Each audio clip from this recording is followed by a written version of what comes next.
This week, we continue to talk about summer's invitation to look back and to celebrate where it is that we've come from and what it is that we've come out of. So last week, we talked about the reminders that we carry with us, either into celebrations or out of celebrations, the things that remind us to look back and to think about what it is that we've come from and through and experienced, and how summer, as it invites us to look back on all of our life, not just the season that we've come out of, invites us to celebrate the ways that we've grown and changed and the things that have been different and that have made us who we are. And this week, I want to talk about looking back and finding unexpected things on the roads that we have traveled. So let me give you just one quick example of what this may look like in an everyday scenario. Last week, or a couple weeks ago, I was talking to Hope, and I began to tell her about a conversation that I had with a friend, and it was sort of funny because he got snarky in the midst of the conversation, not at me, but about the situation we were talking about. And I was surprised by it because that's not usually how he is. But it wasn't until I was telling Hope about it later that evening that all of a sudden it occurred to me why he was being out of character, a little bit snarky. It's because of a situation that he had recently experienced. I'm sure this had struck a nerve for him as we were talking about it. But I didn't even realize it was happening in the midst of the conversation. It was like there was this whole other layer that was going on that I had totally missed. And my guess is he thought that I knew we were talking about that, but I missed it until we talked about it later. That's sort of what we're talking about, or a good analogy about how we sometimes miss the other layer of things that are happening. So let me take it to the spiritual realm real quick.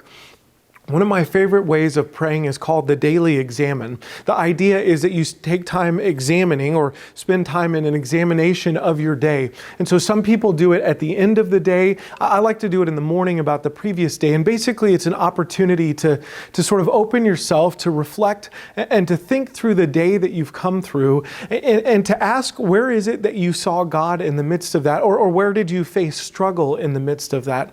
And it's this invitation to look back, to reflect, to think on it, and to allow God to guide you in that reflective process. That's sometimes what this looks like in the spiritual realm. And that happens on the micro level. That's a daily examine, a daily prayer. What I think we're invited to do in summertime is sort of the macro level of that, is to look back on the year that we've come from, the experiences that we've had, the mountaintops and the valleys, and to ask, where was God in the midst of all of that? Where did we experience blessing? Where did we experience struggle? Where did it feel like we were flowing freely? And where did it feel like there was a blockage? Where did we feel blessed? And where did we feel something less than that? It's an invitation in summer to look back, to see all of those things, and to celebrate the way that God is moving.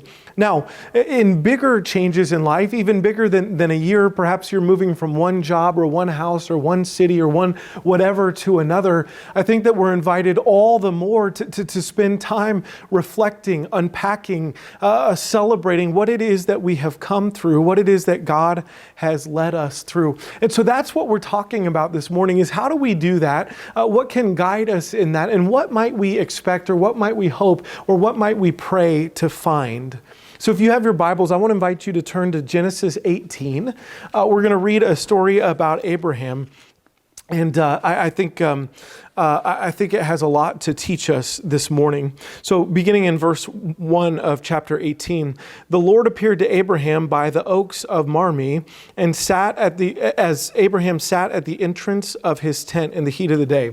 So it wasn't just because it mentions the heat of the day that I was drawn to this passage, though maybe you've been sitting out in the heat of the days that we've had lately. This is basically an announcement of the story. It's sort of like, this is what's going to happen and what is to come. And so we get this announcement of what's going on, of what this text is about. And what we're going to read is written by one of the Old Testament authors or schools of authors that's called the Yahwehists, or sometimes just referred to as the Y. And we know that what we call the Old Testament was this conglomeration of different storytellers, schools of storytellers that were passed generation to generation before they were written down and then sort of melded into the scriptures that we have today. And so this is often called the why source. And here's what you'll see in our reading. There is this intertwined nature or intermixing of the divine and the human that constantly blend and play off of one another. And so we'll see some of that. And we'll also encounter an announcement about Abraham and Sarah that they are going to have a child. And this is an announcement that we've already heard from the other sources in Genesis. And we read some of those back when we were looking at Paul's letter to the Romans earlier this year. But we're gonna see this all come about in the midst of this announcement. So I'll pick up in verse 2. Abraham looked up and saw 3 men standing near him. When he saw them, he ran from the tent entrance to meet them and bowed down to the ground. He said, "My Lord, my friends, if I find favor with you, do not pass by your servant. Let a little water be brought and wash your feet and rest yourselves under the tree. Let me bring a little bread that you may refresh yourselves. And after that you may pass on, since you have come to your servant." So they said, "Do as you have said." Okay, so this may sound like us to like extravagant hospitality. Most of the time, if we're sitting out in the heat of the day and we see 3 strangers walking down the road, this is not our response. Let me go get some water for you. Let me make a fresh meal. Nothing like that. But this isn't extravagant for Abraham in his time. This is just essential hospitality. This is base level. So it feels over the top to us. It's very standard practice in his time. Nothing extraordinary is going on. It's just essential. However, maybe you've done this. You invite some people over and you say, we're going to keep it simple this time. We're not going to stay up all day and all night getting ready and preparing and cleaning the house and making a meal. And then they come over and it gets complicated. We do this all the time at our house. As happens with us in our lives, Abraham and Sarah sort of get carried away and things get more complicated. So picking up in verse 6, Abraham hastened into the tent to Sarah and said, "Make ready quickly 3 measures of choice flour, knead it and make cakes." Abraham ran to the herd and took a calf, tender and good, and gave it to the servant who hastened to prepare it. Then he took curds of milk and the calf that was prepared and set it before them, and he stood by under the tree while they ate. So what was supposed to be like, hey, have some bread and water, turned into a meal, have wine, have the calf, have curds. It turned into this 4-course meal that was much more complicated. Again, this sort of happens. But again, up to this point, this is sort of normal hospitality. This is entertaining these folks. This is what was expected. So it's nothing over the top. But it creates the possibility and fosters this conversation beginning in verse 9. Then one of them said to him, "Where is your wife Sarah?" And Abraham said, "There in the tent." Then one said, "I will surely return to you in due season, and your wife Sarah shall have a son." And Sarah was listening at the tent entrance behind him. Now Abraham and Sarah were old, advanced in age. It had ceased to be with Sarah after the matter of women. So Sarah laughed to herself and said, "After I have grown old and my husband is old, shall I have pleasure?" The Lord said to Abraham, "Why did Sarah laugh and say, 'Shall I indeed bear a child now that I am old?' Is anything too wonderful for the Lord?" May God add blessing to our reading and understanding of this text. I love where that text ends. Is anything too wonderful for the Lord? I think we should ask ourselves that question a lot when we face things that seem improbable or difficult. Is anything too wonderful for the Lord?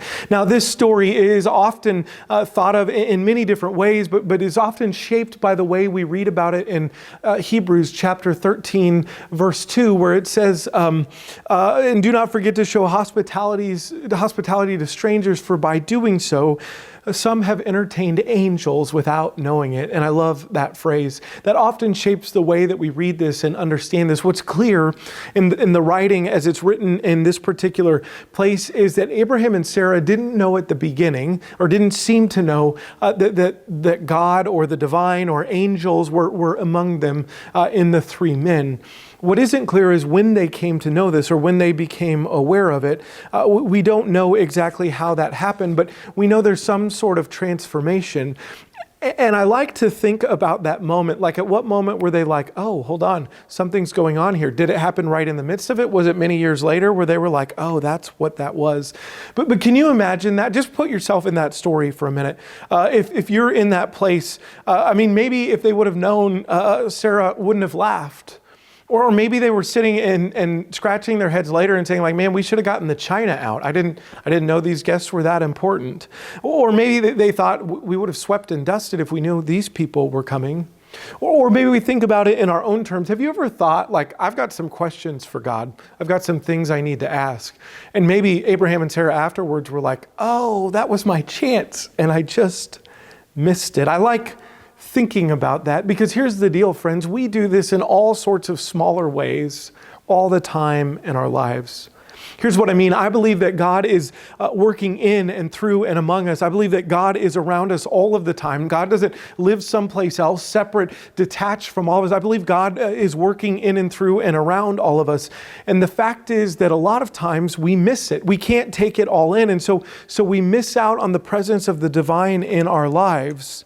And when we come into these liminal spaces, and that can be the morning prayer that you do, the daily exam, and it can be while you're laying in bed at night or having a conversation around the dinner table, or it can be when we enter into these seasons of summer and when we enter into the time where we have opportunity to reflect, when we enter into those liminal spaces, when we find ourselves walking in between, we're invited to look back and to sort of mine our experience, to see where it is that perhaps we encountered God or blessing, or we had opportunity to do something that we didn't, and to grow from that.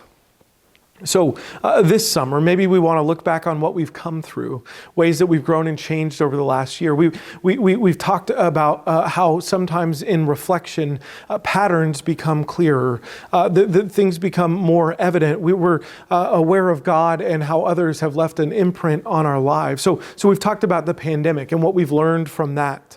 Perhaps not to take for granted the chance to gather. Perhaps how much freedom we move around with normally and what a privilege that is for us. Maybe how cluttered our lives can be, how we can make ourselves exhausted and make ourselves exhausted in new ways we've learned in the last year.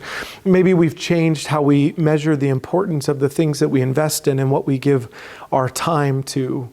Maybe we've learned how interconnected we are and how fragile the institutions and systems we rely on, how fragile they can be. But perhaps we've seen other things over the last year. Maybe the voice of a loved one or a colleague or the words of a book or a song have spoken to you in your moment of great need. They brought you comfort. Or perhaps you've been very comfortable and they've challenged you, pushed you beyond your boundaries. Maybe you experienced the divine nudge, or call it a gut feeling that spurred you into action in a way that brought blessing to you or somebody else. Maybe when you pause, breathe, and reflect on what it is that you've come from, there's some small detail that you missed at first that you begin to take note of. So where, friends, in the last year was the divine at work in your lives? Where was that for you? As I encourage you to sort of think about these kinds of reflections, to spend time looking back in this particular way, I want to give you 4 recommendations about how you might go about it in a season of looking back, how you might do it in a way that's helpful. And by the way, all of this is just based on my experience. As I mentioned earlier, the practice of the daily examine, but also from a small group that I'm a part of for over a year now, that asks the question each week, where is it that I've seen God at work in my life? So this is from my experience, a 4-step guide that may be helpful to help usher you on that process. So first, I want you to find unrushed space and patience. Not everything will become clear immediately. And so we need a little bit of space to do this. That's why the liminal, that's why the summer season, that's why the in-between invites us into this, because oftentimes there's a little bit more brain space for us to think and look. So I want you to find unrushed space and unrushed time and as much patience as you can muster. No matter what we say, hindsight is not always 20/20, and the divine will not dance just because we request it. So find some time for this. Second, I want to suggest that you look back with curiosity and with gratitude and with an awareness of God's presence, both right here in this moment as you're looking back and in the place that you're looking back. God was present there as well. And I want you to begin by acknowledging that. And if I could even suggest to say it out loud, to acknowledge, God, you are here in this moment. God, you have been with me throughout. And to sort of open yourself, adopt this posture of openness to receive that, to be aware of that. The third thing that I think it's a good beginner's guide to think through a time period in a sort of methodical way. And maybe this is why I'm a Methodist pastor, but I found that it makes things much more successful, this process much more successful, if I do it sequentially. So if you're praying through a day, that's easy enough. You start with the morning and go on, though even that can get clouded when we're really busy. But if you're thinking over the last year, you probably shouldn't try to go hour by hour. Maybe you want to focus on one relationship or one role or one place at a time. Where did you see God working in your professional life? Where did you see God at work in your relationship with your mother? Where did you see God in your curiosity or your involvement with a faith community? And maybe try not to do all of it at once. This is a conversation with God. Feel free to keep the lines open. Feel free to put things on pause and come back to them. It will take time, but it will come to you over time. So be patient with yourself as well. Fourth, the final thing is, as you think through it, ask God to guide your mind to places of both joy and struggle. And let me say something particular about this. I preached about this in the traditional service a few weeks ago, but sometimes when we do all of this, we encounter regrets or struggles. Maybe we're like Abraham and Sarah and we're like, oh goodness, I didn't know this. How did I miss it? Or maybe it's much deeper than that. When a relationship ends or an era changes or we're walking in that in between, maybe when a loved one is lost. When we look back, maybe there are things that we really felt that we ought to have done that we didn't, or things that we ought not to have done that we did do. If that happens, don't run away from it. Don't shut down. Name it. Face it. Pray into it. Grieve it. Ask for guidance. Seek forgiveness. Reach out for help. I think sometimes we don't do any of this sort of reflection because we know there are regrets that we're going to come upon and we're afraid that we'll find them. But I think if we start in an unrushed space with gratitude and openness and acknowledgement that we are not and we've never been alone, that we'll find this process is ultimately healing for us. Now, let me say this. All of this is a very structured way to do this. These 4 steps, they may be a helpful guide, and I would encourage you to begin in that process. But as you do it over time, I believe we develop this lens, and we're able to do it in much smaller, more natural ways in the margins of our life. We're able to do it faster. And we can learn to be invited to look back on more occasions. It can happen when we think through the last year or when we're sharing a story with a loved one, like I talked about with Hope earlier. So one final step that I don't want you to forget is don't forget to celebrate what you discover. This might be by exclaiming, oh goodness, I never noticed that before. Or it might be with a silent prayer of gratitude or a moment of awe. Or maybe it's by reaching out to somebody else that was there and saying, wait a minute, did you realize this thing? It's so funny how sometimes other people realize the same thing months later. Both of you did. You experienced it. You both missed it. And then you came to the awareness at the same time. Friends, when we look back, I hope that we're inspired to celebrate. Not because we always get everything right, but because we found that through it all, the truth remains that God is with us. It doesn't mean that it's all determined, that everything went exactly how we wanted or exactly how God had envisioned it. It doesn't mean everything's easy and light, but we weren't alone, and that matters. That counts for something. So I've been thinking about this a lot as it's related to common grace over these last couple of months. And I was thinking about the ways that I've seen this in our life together. There's places that it's obvious. I think about the vision that we had for meeting in a school and how no matter how hard I tried to convince certain school districts, they wouldn't let us meet, and other school districts were all full in the area we were looking at. And that led us to Ball, which led us to a partnership, which led us to people from within our community who had connections that created possibility. That allowed us to hold events in the place where we gathered, that allowed us to meet new people, that allowed us to meet when others couldn't during the pandemic. There were all kinds of possibilities through that. We found that home, not because that was the original plan, but because that was what became available as we went through it. What a blessing that ended up being.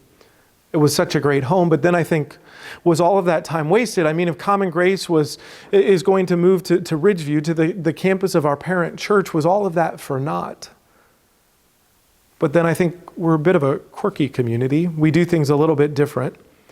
I think about the agility that comes from living in a homeostasis of disruption and the creativity that that fosters. I think about the way it encouraged people to step into the game, to get deeply involved and invested, whether it be setup team or hauling the trailer, in hospitality or small groups with children's ministry or outreach events, how it gave people who were reserved the opportunity to have their voice and their impact known. And I think, no, it wasn't for nothing. This, where we are now, couldn't happen without all of that. And I love this. I'm so grateful for this. So, of course, I'm going to celebrate that. Let me give one last longer example. I think about the worship leaders that we've had. We started with no one. I mean, literally no one. Like we launched, we announced we were going to launch in a couple months, and we had no worship leader. Like that was more faith than I prefer to exercise on a regular basis. There was nothing, there was no plan, there was nobody in the works. There was nothing, just riding on faith. And so we did that a couple of months before we launched. And then a friend of a friend of an acquaintance of a friend heard about this guy named Jordan. And he and I talked, and he was like, yeah, sure, I'll drive 3.5 hours every week to lead worship. And he started the week before we launched. And he began to lead worship, and he got us launched. He got us going. He got us through several months.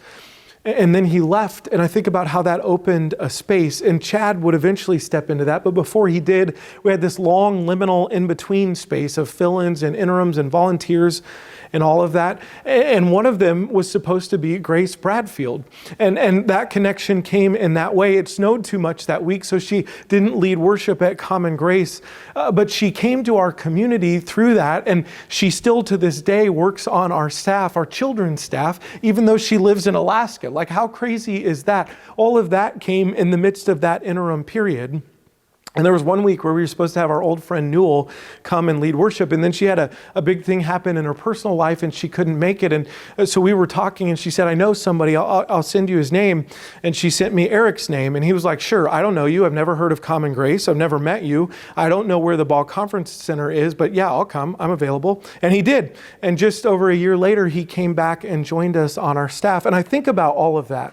And by the way, if you're drawing up a 3-year vision for the worship plan for your new worshiping community, that's not what it looks like. I don't know if you're aware of that. That's not how you plan things. I have lost, literally, honest to God, I have lost more hours of sleep over this particular thing than anything related to anything that I've done in my professional life. I have literally spent hours on my knees begging and crying and pleading with God for somebody to show up. And do you know what? In the midst of all of that, there was never a single week that we didn't have a worship leader.